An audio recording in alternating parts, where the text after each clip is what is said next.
حجہ کے پہلے 10 دنوں میں بہت کم لوگ ہیں اور تھوڑے لوگ ہیں جو کوشش کر رہے ہوتے ہیں. ان کے بارے میں کیا آتا ہے قرآن و حدیث میں؟ اللہ سبحانہ وتعالی فرماتے ہیں اعوذ باللہ من الشیطان الرجیم والفجر ولیال عشر والشفع والوتر واللیل اذا یسر، اور فجر کی قسم اور ولیال عشر اور 10 راتوں کی قسم. جمہور علماء کہتے ہیں کہ یہ جو 10 راتیں ہیں جن کی اللہ تعالیٰ قسم اٹھا رہے ہیں ان کی امپورٹنس اور ان کی گرینڈیوسٹی کی وجہ سے، وہ ذوالحجہ کی 10 راتیں ہیں. اور یہاں پہ راتوں کا ذکر کیوں ہے؟ کیونکہ اللہ سبحانہ تعالیٰ کبھی اپنے کلام میں راتوں اور دنوں کو انٹرچینج کرتے رہتے ہیں. جیسے زکریا علیہ السلام کی ایگزامپل میں دیکھ لیں، ایک جگہ پہ آتا ہے 3 دن کا روزہ رکھو اور دوسری جگہ پہ آتا ہے 3 راتوں کا روزہ رکھو. یہ ایلیکوینس میں شامل ہوتا ہے. اکثر علماء جمہور یہی کہتے ہیں کہ یہ 10 راتیں ہیں وہ ولیال عشر، وہ ذوالحجہ کی 10 راتیں ہیں جن کے بارے میں اللہ تعالیٰ قسم کھا رہے ہیں. والشفع والوتر واللیل اذا یسر. نا سبحان اللہ، یہ جو قسمیں ہیں نا، ہم دیکھیں کہ کتنی امپورٹنس ہے اور سیکوینس کیسے ہے ان قسموں کا. والفجر، اللہ تعالیٰ قسم کھا رہے ہیں فجر کی، which is best part of the day، اللہ کے میں کیا فرمایا؟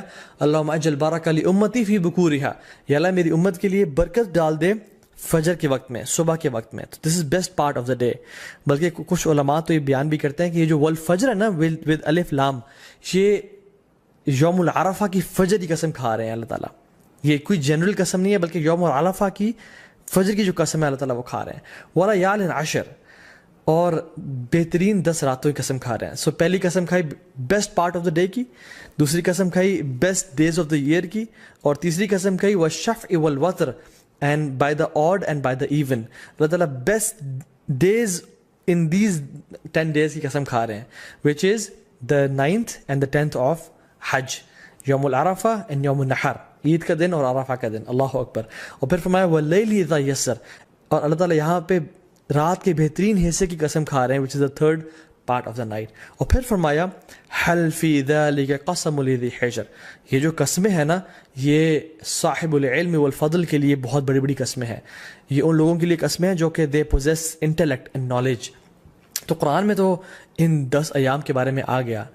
حدیث میں کیا آتا ہے؟ عبداللہ ابن عباس رضی اللہ تعالیٰ عنہ فرماتے ہیں کہ اللہ کے نبی صلی اللہ علیہ وسلم نے فرمایا there are no days in which righteous deeds are more beloved to Allah subhanahu wa ta'ala than these days. اللہ اکبر. تو صحابہ were surprised. انہوں نے کہا یا رسول اللہ والجہاد فی سبیل اللہ، کیا اللہ کے راستے میں جہاد بھی؟ انہوں نے کہا ہاں، اللہ کے راستے میں جہاد کرنے سے بھی افضل یہ ان 10 دنوں میں کیے جانے والے اعمال ہیں.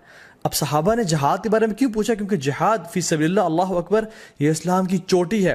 اٹ از یہ اسلام کی سربلندی ہے، اور اتنے فضائل ہیں مجاہد کے لیے کہ ہم امیجن نہیں کر سکتے. آج اب اگر اس پر بات کرنے لگیں تو ہماری راتیں گزر جائیں. لیکن صحابہ اور سرپرائز کہ جہاد سے بھی زیادہ؟ انہوں نے کہا جی جہاد سے بھی زیادہ. لیکن ایک ایکسیپشن دی کہ جو مجاہد، جو شخص جو اسٹرائیو کرنے والا ہے، وہ اپنے مال اور اپنے نفس کے ساتھ جائے اور اپنے تمام مال کو بھی لگا دے اور اپنی جان کو بھی قربان کر دے اور کسی کے ساتھ نہ لوٹے، تو اس سے بہتر کوئی نہیں ہو سکتا. لیکن اس کے بعد جو اللہ تعالیٰ کو بہترین اعمال ہیں، پسند ہیں، وہ کون سے ہیں؟ جو ان 10 دنوں میں کیے جاتے ہیں. عبداللہ بن عباس نے یہ روایت کو نقل کیا. اب ان کا کیا رد عمل تھا، ان کا کیا ایٹیٹیوڈ تھا ان 10 دنوں کے حوالے سے؟ سلف صالحین فرماتے ہیں کہ عبداللہ بن عباس 10 دنوں میں بالکل غائب ہو جایا کرتے تھے. یو کی ناٹ فائنڈ عبداللہ ابن عباس ان اسٹریٹس اینڈ مارکیٹ پلیسز. وہ اپنے آپ کو ڈیڈیکیٹ کر لیتے ٹو صلاح، ذکر، عبادات، تحلیل و تکبیر و تحمید اور تمام نیک اعمال کے لیے. ایک اور حدیث میں آتا ہے اللہ کے نے فرمایا کہ there are no days in which righteous deeds are more beloved to Allah subhanahu wa ta'ala than in these 10 days, so recite a great deal of تحلیل و تکبیر و تحمید. تو کثرت کے ساتھ تم ان دنوں میں کیا کرو؟ تحلیل لا الہ الا اللہ پڑھو، و تکبیر اللہ اکبر پڑھو، و تحمید الحمدللہ پڑھو، اینڈ آف کورس سبحان اللہ ایز ویل. تو کثرت کے ساتھ ان کا ذکر کرو. ان دنوں کی امپورٹنس کیوں ہے؟ سم آف دا علماء سے کہ اللہ سبحانہ تعالیٰ نے عرفہ کے دن الیوم اکملت لکم دینکم واتممت علیکم نعمتی ورضیت لکم الاسلام دینا، عرفہ کے دن اسلام کو کمپلیٹ کیا اور مکمل کیا. اور ان 10 دنوں میں اللہ اکبر تمام اسلام کے ارکان اکٹھے ہو جاتے ہیں.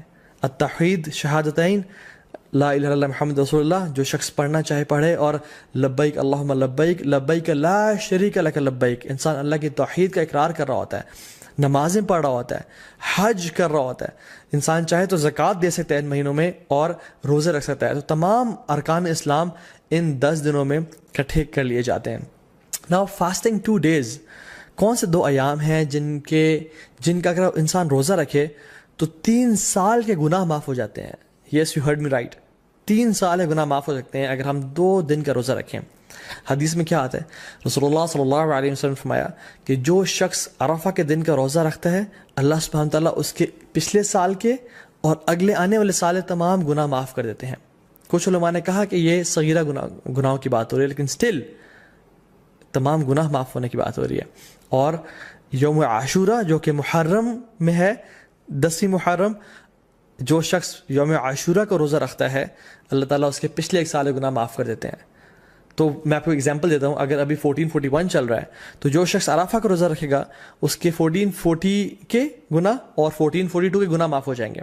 اور جو شخص اب بالکل اگلے مہینے محرم کے مہینے یوم عاشورہ کا روزہ رکھے گا ود 9th ایز ویل, تو اس کے 1441 کے بھی گناہ معاف ہو جائیں گے. تو 1440, 1441 اینڈ 1442 3 سال کے صغیرہ گناہ اللہ تعالیٰ معاف کر دیتے ہیں. And how amazing is that. اللہ تعالیٰ بہانے دے رہے ہیں ہم لوگوں کو اپنے گناہ معاف کروانے کے لیے, لیکن ہم میں سے ہے کوئی جو آگے بڑھ کے ان اپرچونیٹیز کو گراب کر لے اور اپنے رب کو واقعی میں راضی کر لے. حنیدہ بن خالد اپنی وائف سے فرماتے ہیں, اور ان کی وائف نے مومنین سے یہ روایت کی کہ اللہ کے نبی صلی اللہ علیہ وسلم صرف عرفہ کے دن کا روزہ نہیں رکھتے تھے بلکہ تمام 9 دنوں کا روزہ رکھا کرتے تھے. اور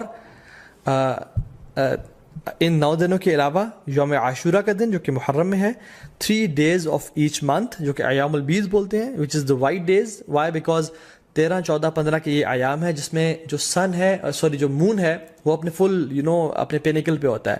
اٹ از وائٹ اور راتیں بھی روشنی کی طرح ہوتی ہیں. So it is the white days which ایام بیز. ان کے روزہ رکھا کرتے تھے اور منڈیز اور تھرسڈے کے روزہ رکھا کرتے تھے. سو آئی ریپیٹ, اللہ کے نبی صلی اللہ علیہ وسلم first 9 days of ذو الحجہ, عاشورہ, and the 3 days of each month which is ایام بیز 13th, 14th, 15th of every month, اور منڈیز اور تھرسڈیز کا روزہ رکھا کرتے ہیں. کیونکہ اللہ کے نبی صلی اللہ علیہ وسلم نے فرمایا کہ منڈیز کو اور تھرسڈیز کو اعمال اللہ تعالیٰ کے پاس کے سامنے پیش کیے جاتے ہیں. تو میں چاہتا ہوں کہ میرے اعمال اس حالت میں پیش کیے جائیں کہ میں روزے کی حالت میں ہوں.